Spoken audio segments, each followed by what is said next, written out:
My government's priority has always been to secure the United Kingdom's departure from the European Union.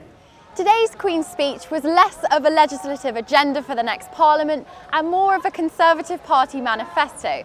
That's because Boris Johnson, the Prime Minister, knows he doesn't have a majority in the House of Commons and therefore will find it very difficult to A, pass the Queen's speech at all, and B, pass any of these proposals through the House of Commons in the form of new laws. We aim to create a new age of opportunity for the whole country. And as we prepare to get Brexit done by October the 31st, we are setting out now our vision of an open, global, free-trading United Kingdom, a high-wage, low-tax economy. Labour, the opposition, accused Mr Johnson of playing politics and bringing the Queen into Parliament to effectively read his plan for a general election and his Tory party manifesto. There has never been such a farce as a government with a majority of minus 45 and a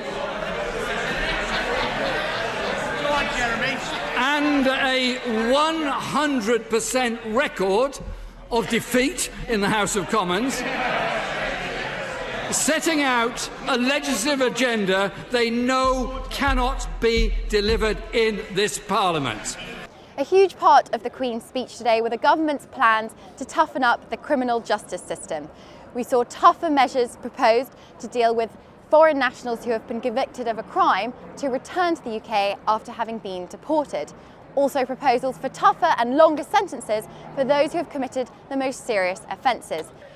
We've also seen proposals reiterated for a tougher immigration system, including a points-based one that will make it harder for certain nationals from the EU to come and work and live in Britain. What do we want? Brexit! But aside from the domestic agenda put forward by the Prime Minister today, clearly the number one issue in Parliament is still Brexit. Brexit is clearly dominating the headlines in the news and the business of MPs in Parliament, but it's also bringing people out into the streets of London to protest at what they either think is a betrayal of Brexit or calls for Brexit to be halted altogether. What do we want? Brexit! When do we want it? Now!